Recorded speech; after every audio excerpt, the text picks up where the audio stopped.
നമ്മുടെ റൈസൽ റഷീദ് ചോദിച്ച അതേ കാര്യം തന്നെയാണ്. Okay, demand for cloud native expertise. There is a big rising demand for cloud native expertise in all of these stacks. ഇതെന്നൊരു ഈ ക്ലൗഡ് നേറ്റീവ് എക്സ്പെർട്ടീസ് നിങ്ങൾക്കുണ്ടെങ്കിൽ that's a golden ticket. Actually ഈ skill നിങ്ങൾക്കുണ്ടെങ്കിൽ ലോകത്ത് എവിടെ വേണമെങ്കിലും, ഏത് കൺട്രി ആയാലും, ഏത് ബിഗ് കമ്പനി ആയാലും, ഏത് ടെക്നോളജി ഹബ് ആയാലും, അവിടെ നിങ്ങൾക്ക് ഗോൾഡൻ ടിക്കറ്റ് ആണ് അവിടെ എൻട്രി കിട്ടാൻ വേണ്ടിയിട്ടുള്ളത്. So let's explore what are these. Okay, why this cloud native experts are in big demand? എന്തുകൊണ്ടാണ് ഇവർക്ക് ഡിമാൻഡ് കൂടാൻ കാരണം? ഒരുപാട് ഡിമാൻഡ് ഉണ്ടെന്ന് പറഞ്ഞു. ആ ഡിമാൻഡ് എത്രയാണെന്നുള്ളത് കണക്ക് പറയുന്നുണ്ട്. പക്ഷെ എന്തുകൊണ്ടാണ്? Why they are in big demand? Main driver is basically digital transformation. ഒരുവിധം എല്ലാ small to medium to large കമ്പനികളെല്ലാം ഹ്യൂജ് ഡിജിറ്റൽ ട്രാൻസ്ഫർമേഷനിലാണ്. ഗവൺമെന്റ് കമ്പനികൾ, ഗവൺമെന്റ് ഓർഗനൈസേഷൻസ്, ഇപ്പോൾ ഓയിൽ ആൻഡ് ഗ്യാസ് കമ്പനികൾ, അതുപോലെ ഒരുപാട് ബിസിനസ് ഓറിയന്റഡ് ആയിട്ടുള്ള mid level to large companies, tens of thousands of people work ചെയ്യുന്ന അവരെല്ലാവരും കണ്ടിന്യൂസ് ആയിട്ട് അവരുടെ ബിസിനസ് ഒപ്റ്റിമൈസേഷന്റെ ഭാഗമാണ്. അതിന്റെ ഭാഗമായിട്ട് ചെയ്യുന്ന ഒരു കാര്യമാണ് ഡിജിറ്റൽ ട്രാൻസ്ഫർമേഷൻ. അവരുടെ ബിസിനസിന്റെ ഓരോ ഏരിയയും അവർ ഡിജിറ്റലൈസ് ചെയ്തുകൊണ്ടിരിക്കും. അതിനുള്ള ഏറ്റവും വലിയ ഒരു കാറ്റലിസ്റ്റ് ആണ്, അല്ലെങ്കിൽ ഏറ്റവും സപ്പോർട്ട് ചെയ്യുന്ന ഒരു ഏരിയ ആണ് ക്ലൗഡ് കമ്പ്യൂട്ടിംഗ് എന്ന് പറയുന്നത്. ഈ ക്ലൗഡ് എല്ലാ ഏരിയകളും അവർ ഡിജിറ്റലൈസ് ചെയ്യുമ്പോൾ കോസ്റ്റ് ഒപ്റ്റിമൈസ് ചെയ്യാൻ, അവർക്ക് കറക്റ്റ് ആയിട്ട് ഈ എക്സ്പെർട്ടീസ് കറക്റ്റ് ആയിട്ട് യൂട്ടിലൈസ് ചെയ്ത് ഏറ്റവും ഫാസ്റ്റ് ആയിട്ട് ഡിജിറ്റൽ ട്രാൻസ്ഫർമേഷൻ നടത്താൻ പറ്റി സപ്പോർട്ട് ചെയ്യുന്ന എല്ലാ എലമെന്റ്സും ഉള്ള ഒരു പ്ലാറ്റ്ഫോംസ് ആണ് ഇപ്പോൾ ഈ ക്ലൗഡ് പ്രൊവൈഡേഴ്സ് പ്രൊവൈഡ് ചെയ്യുന്നത്. So they want to move all their manual systems as well as the software systems into cloud. Manual ആയിട്ട് ചെയ്യുന്ന കാര്യങ്ങൾ അവർക്ക് ഓട്ടോമേറ്റ് ചെയ്യണം, അതിന് ക്ലൗഡ് വേണം. ഓൾറെഡി ഉള്ള സോഫ്റ്റ്വെയർസ് ട്രാൻസ്ഫോം ചെയ്യണം, അത് ക്ലൗഡിലേക്ക് മൂവ് ചെയ്യണം. അത് ഒപ്റ്റിമൈസ് ചെയ്യണമെന്നുണ്ടെങ്കിൽ, അത് മോർ എഫിഷ്യന്റ് ആക്കണമെന്നുണ്ടെങ്കിൽ ക്ലൗഡ് വേണം. So cloud is actually driving digital transformation in small to medium to large companies, huge companies. Okay, ഈ ഏരിയയിൽ സ്കില്ല് എല്ലാ ഏരിയകളിലും ഐ ടി മേഖലകളിലുള്ള പോലെ തന്നെ എസ്പെഷ്യലി ഈ ക്ലൗഡ് ഏരിയയിൽ ഒരു ഭയങ്കര അക്യൂട്ട് ആയിട്ടുള്ള ഒരു ഷോർട്ടേജ് ആണ്, സ്കിൽ ഷോർട്ടേജ് ആണ് നിലവിലുള്ളത്. അതും പ്രത്യേകിച്ചും ഈ ക്ലൗഡ് എക്സ്പേർട്സ് മാതിരിയല്ല ക്ലൗഡ് നേറ്റീവ് പ്രൊഫഷണൽസ് എന്ന് പറയുന്നത്. ക്ലൗഡ് നേറ്റീവ് പ്രൊഫഷണൽസിന് അവർക്ക് ആപ്ലിക്കേഷൻ ഡെവലപ്മെന്റ് അറിയണം, ക്ലൗഡ് അറിയണം, ക്ലൗഡിന് വേണ്ടി എങ്ങനെ ഒപ്റ്റിമൈസ്ഡ് ആയിട്ടുള്ള ആപ്ലിക്കേഷൻസ് ആർക്കിടെക്ട് ചെയ്യണം, ഡിസൈൻ ചെയ്യണം, ബിൽഡ് ചെയ്യണം എന്നുള്ളത് അതൊരു സ്പെഷ്യൽ എക്സ്പെർട്ടീസ് ആണ്. ഈ എക്സ്പെർട്ടീസ് ഉള്ള ആൾക്കാർ എണ്ണത്തിൽ വളരെ കുറവാണ്. അതാണ് വലിയൊരു പ്രോബ്ലം. പിന്നെ ഈ എക്സ്പെർട്ടീസ് ഡെവലപ്പ് ചെയ്യുന്ന പറയുമ്പോൾ അത്ര എളുപ്പമുള്ള കാര്യമല്ല, കുറച്ച് പണിയുള്ള ഒരു കാര്യമാണ്, കുറച്ച് ഡിഫിക്കൽട്ട് ആണ്. Unfortunately, we have better solutions. Okay. പിന്നെ ഈ സ്കിൽസ് ഉണ്ടെങ്കിൽ അവർ വളരെ ക്വിക്കായിട്ട് വളരെ കുറച്ച് അവൈലബിലിറ്റി ഉള്ളതുകൊണ്ട് തന്നെ ഈ പ്രൊഫഷണൽസ് മാർക്കറ്റിൽ വന്നു കഴിഞ്ഞാൽ ബിഗ് കമ്പനീസ് തമ്മിൽ പിടിവലിയാണ് ഇവർക്ക് വേണ്ടി. So it's very hard to get the right person in this area because of this huge shortage. Okay, ഇനി സ്റ്റാറ്റിസ്റ്റിക്സ് പറയുകയാണെങ്കിൽ ക്ലൗഡ് മാർക്കറ്റിന്റെ മാർക്കറ്റ്സ് ആൻഡ് മാർക്കറ്റ്സ് എന്ന് പറയുന്ന ഒരു വെബ്സൈറ്റ് ഉണ്ട്. അവര് ഈ ഒരുപാട് സർവേസും ഫോർകാസ്റ്റുകളും നടത്തുന്ന ഒരു ഓർഗനൈസേഷൻ. അവരുടെ ഒരു ഫോർകാസ്റ്റ് സർവേ പ്രകാരം, ഈ അവര് ആദ്യം അതായത് 2020 USD 337.4 ബില്യൺ ആണ് US ബിസിനസ് ആണ് അന്നുണ്ടായിരുന്നത്. അത് 2025 അവർ എക്സ്പെക്ട് ചെയ്യുന്നത് ആക്ച്വലി ക്ലോസ് ടു 3 ഫോൾഡ് ആണ്, 2.5 ഫോൾഡ്സ് ആണ്. 2025 and a compound annual growth rate of 17.5. ഓരോ വർഷവും 17.5% വെച്ചിട്ടാണ് ഗ്രോ ചെയ്യുക. ഇതാണ് അതിന്റെ ഗ്രോത്ത്. ഇത് ചെറിയൊരു ഗ്രോത്ത് അല്ല, ഹ്യൂജ് ഗ്രോത്ത് ആണ്. ഇതിനനുസരിച്ച് ആൾക്കാർ ഇതിന്റെ ചെറിയൊരു പെർസെന്റേജ് പോലും അതിന്റെ പ്രൊഫഷണൽസ് സ്കിൽഡ് ആയിട്ടുള്ള എക്സ്പേർട്സ് മാർക്കറ്റിൽ വരുന്നില്ല. അതുകൊണ്ട് തന്നെ ഈ demand versus supply gap is actually widening, it's growing. അതുപോലെ 2022 ഒരു IT skills and salary report, global knowledge എന്ന് പറയുന്ന ഒരു വെബ്സൈറ്റിന്റെ ഒരു റിപ്പോർട്ട് പ്രകാരം സാധാരണ IT പ്രൊഫഷണൽസിനേക്കാളും ഇപ്പോ മീൻ സ്റ്റാക്ക് അറിയുന്ന ഒരാളും ക്ലൗഡ് നേറ്റീവ് മീൻ സ്റ്റാക്ക് അറിയുന്ന ഒരാളും തമ്മിലുള്ള വ്യത്യാസം 142% ആണ് സാലറി. അവരുടെ സാലറി 142% മോർ ആണ്. ഇതേ സിറ്റുവേഷൻ തന്നെയാണ് സാധാരണ ഒരു ASP.NET അറിയുന്ന ഒരാൾ ക്ലൗഡ് നേറ്റീവ് ASP.NET കോർ പോലുള്ള ടെക്നോളജീസ് ഉപയോഗിച്ച് ക്ലൗഡ് നേറ്റീവ് ആപ്ലിക്കേഷൻസ് ബിൽഡ് ചെയ്യാൻ അറിയുന്ന ആളെന്നുള്ള വ്യത്യാസം. ഈവൺ ഈ ജാവയിലും ആ വ്യത്യാസം. ജാവ ഡെവലപ്പറും ഒരു ക്ലൗഡ് നേറ്റീവ് ജാവ ഡെവലപ്പറും തമ്മിലുള്ള വ്യത്യാസം ഇതാണ്. 142% ഡിഫറൻസ് ആണുള്ളത്. അതുപോലെ അവർ പറയുന്നത് 28% of the IT decision makers, അതായത് ഇതിൽ ഹയർ ചെയ്യുന്ന ആൾക്കാർ, അല്ലെങ്കിൽ പ്രൊജക്ട് മാനേജേഴ്സ്, ടെക്നിക്കൽ ലീഡ്സ്, അല്ലെങ്കിൽ CTOs, ഇവരെല്ലാം ഈ ഡിസിഷൻ മേക്കേഴ്സ് എല്ലാം അഭിപ്രായപ്പെട്ടിട്ടുള്ളതെന്ന് വെച്ച് കഴിഞ്ഞാൽ ഈ IT ഇൻഡസ്ട്രി ടാലന്റഡ് ആയിട്ടുള്ള എഞ്ചിനീയേഴ്സിനെ കിട്ടാൻ ഏറ്റവും ബുദ്ധിമുട്ടുള്ള, ഏറ്റവും ഷോർട്ടേജ് ഉള്ള ഏരിയ ക്ലൗഡ് നേറ്റീവ് ഡെവലപ്മെന്റ് അല്ലെങ്കിൽ ക്ലൗഡ് നേറ്റീവ് ഡെവലപ്പേഴ്സിനെയാണ്. അതുപോലെ Indeed.com നിങ്ങൾ പലരും രജിസ്റ്റർ ചെയ്തിട്ടുള്ള ഒരു ജോബ് പോർട്ടലാണ് Indeed.com. അവരുടെ സ്കിൽ സർവേ ബേസ്ഡ് ആയിട്ട് കഴിഞ്ഞ പാസ്റ്റ് 3 yearsൽ every year close to 42% increase ആണ് ഈ cloud computing and cloud native development പ്രൊഫഷണൽസിന് ഉള്ളത്. നമ്പർ ഓഫ് വാക്കൻസീസ് 42% ആണ് എവറി ഇയർ. ലാസ്റ്റ് 3 yearsൽ കൺസിസ്റ്റന്റ് ആയിട്ട് കൊടുക്കും.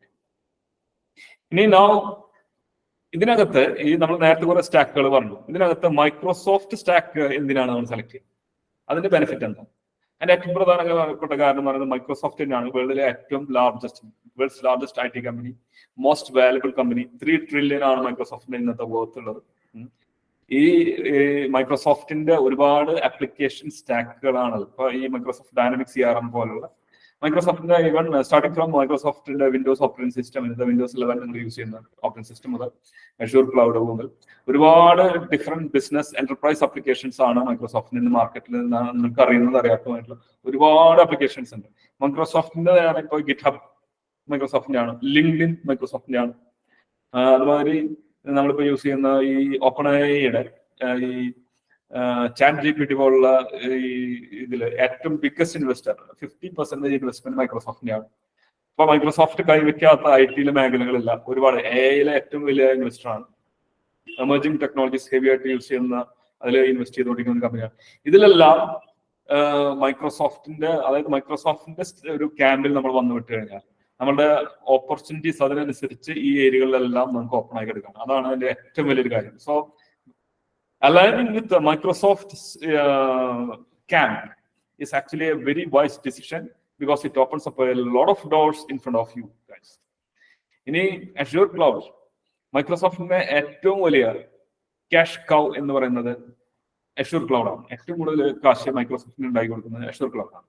ഈ Azure Cloud ഈ ക്ലൗഡ് നേറ്റീവ് ഡെവലപ്മെന്റ് ഇന്റഗ്രൽ പാർട്ടായത് അതാണ് ഏറ്റവും വലിയ കാര്യം. അപ്പൊ ഈ ആദ്യം ഏറ്റവും top service provider, cloud service provider എന്ന് പറയുന്നത് AWS ആണ്. കുറച്ച് നാൾ മുമ്പ് വരെ അതിന്റെ സെക്കൻഡ് ലാർജസ്റ്റ് ക്ലൗഡ് പ്രൊവൈഡർ നമ്മൾ GCP ആയിരുന്നു, ഗൂഗിൾ ക്ലൗഡ് പ്ലാറ്റ്ഫോം ആയിരുന്നു. കഴിഞ്ഞ 2 വർഷമായിട്ട് അത് Azure Cloud ആണ്.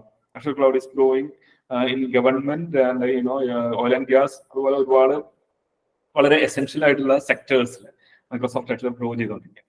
അതുപോലെ എലൈറ്റ് ഇൻഡസ്ട്രീസ് മൈക്രോസോഫ്റ്റിന്റെ ക്ലയന്റിൽ നിന്ന് പറഞ്ഞിട്ട് മിഡിൽ ഈസ്റ്റിൽ പോയി കഴിഞ്ഞാൽ അവിടെ മൈക്രോസോഫ്റ്റ് ആണ് കിങ്. ഓസ്ട്രേലിയയിൽ ഗവൺമെന്റ് സെക്ടറിൽ മൈക്രോസോഫ്റ്റ് ആണ് കിങ്. ഇതുമാതിരി ഇൻഡസ്ട്രികളായ oil and gas, government, banking, health care, shipping, energy, military, ഇതുപോലുള്ള ഒരുപാട് ഇൻഡസ്ട്രീസിൽ ഏറ്റവും ലുക്രേറ്റീവ് ആയിട്ടുള്ള ഇൻഡസ്ട്രീസിലൊക്കെ മൈക്രോസോഫ്റ്റ് ആണ്.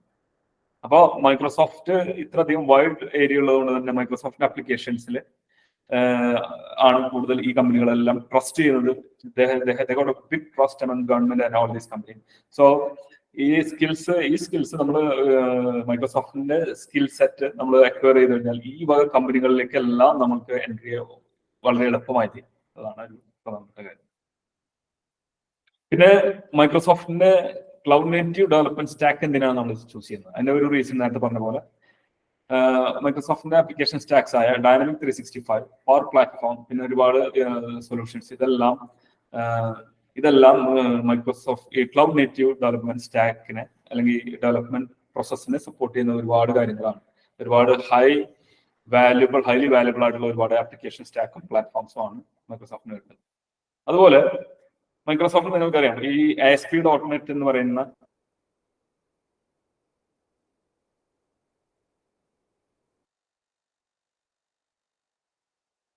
ക്ലാസിക് ASP.NET, പഴയ ASP.NET-ലാണ് ഒരു more than 40% of enterprise applications ഒക്കെ ഡെവലപ്പ് ചെയ്തിട്ടുള്ളത്. അത് HR ഏരിയകൾക്ക് 40% ഓഫ് ആപ്ലിക്കേഷൻസ് ഡെവലപ്പ് ചെയ്തിട്ടുള്ളത് പഴയ ASP.NET-ലാണ്.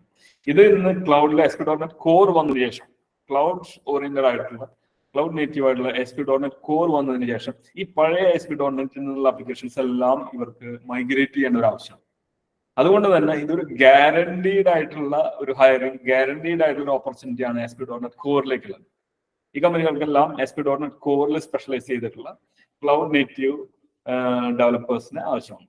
അപ്പൊ അത് ഒരു ഹ്യൂജ് ഓപ്പർച്യൂണിറ്റി ആണ് ഈ ഓൾറെഡി എക്സിസ്റ്റിംഗ് ആപ്ലിക്കേഷൻസ് തന്നെ നമുക്ക്.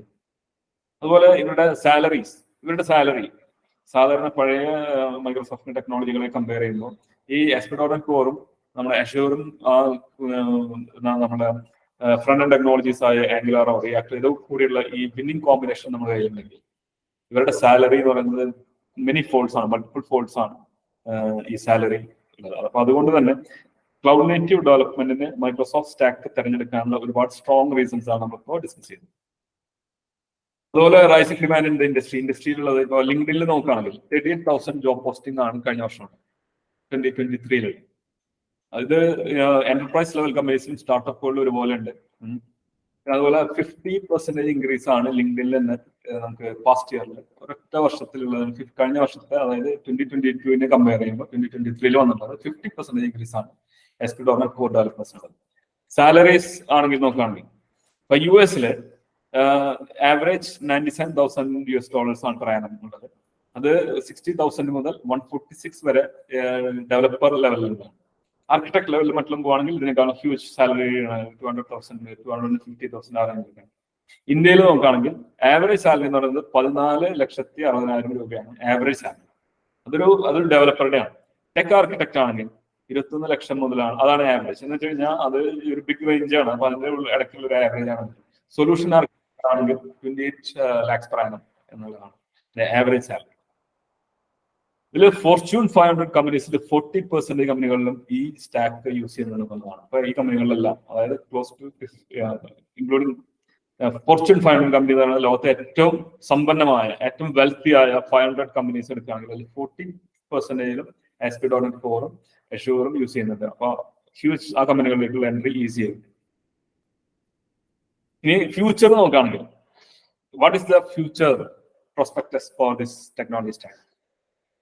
നമ്മളതിൽ 3 എലമെന്റ്സ് ആണ് നോക്കുക. ഒന്ന് ബേസിക്കലി ഇതിൽ എത്രമാത്രം നമ്മൾ ഇതിന്റെ ഓണർ കമ്പനി ഇൻവെസ്റ്റ് ചെയ്യുന്നുണ്ട്.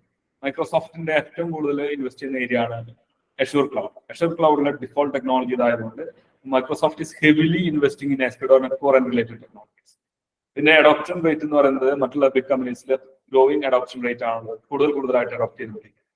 അതുപോലെ എമർജിംഗ് ടെക്നോളജീസ് AI പോലുള്ള IoT പോലുള്ള മൈക്രോ സർവീസസ് പോലുള്ള കാര്യങ്ങളിലെല്ലാം ഈ ഇതിനകത്ത് നമ്മുടെ ASP.NET കോർ പോലുള്ള ടെക്നോളജികളിൽ ഒരുപാട് ഫ്രെയിംവർക്സും കാര്യങ്ങളാണ്. അപ്പൊ അതിലെല്ലാം ഈ മൈക്രോസോഫ്റ്റ് സ്റ്റാക്കുകൾ ഹെവിലി കൂടുതൽ ഇൻക്രീസിംഗ്ലി യൂസ് ചെയ്തുകൊണ്ടിരിക്കുന്നതുകൊണ്ട് തന്നെ ഫ്യൂച്ചറിനെ കുറിച്ച് യാതൊരു കാരണവശാലും ഭയപ്പെടേണ്ടതില്ല. Huge opportunity. ഇനി കമ്പനീസ് നോക്കണം, ഏതൊക്കെ കമ്പനികളിലാണെന്ന് വെച്ചാൽ ഇത് വളരെ ചെറിയ സെറ്റ് ഓഫ് പോപ്പുലർ കമ്പനീസ് ആണ്. ഫസ്റ്റ് ഓഫ് ഓൾ ഈ സ്റ്റാക്ക് ഉണ്ടെങ്കിൽ നിങ്ങൾക്ക് മൈക്രോസോഫ്റ്റിൽ തന്നെ ജോലി കിട്ടുന്നതിനുള്ള സാധ്യത ഒരുപാട് കൂടും. So Microsoft is one of the targets. Amazon, Accenture, Infosys, Deloitte, Capgemini, Wipro, IBM, TCS, HCL ഇതിലെല്ലാം ASP.NET കോർ വിത്ത് അഷ്യൂർ വിത്ത് ആംഗുലാർ ഇതൊക്കെയുള്ള ആൾക്കാർക്ക് ചാൻസ് ഉണ്ട്. അതുപോലെ ഇൻഡസ്ട്രീസ് നോക്കുകയാണെങ്കിൽ services company, IT services company, banking and finance, health care, e-commerce, education, telecommunications, manufacturing, government, transportation and logistics, energy and utilities, oil and gas ഇതിലെല്ലാം heavy ആയിട്ട് use ചെയ്യുന്നതാണ്.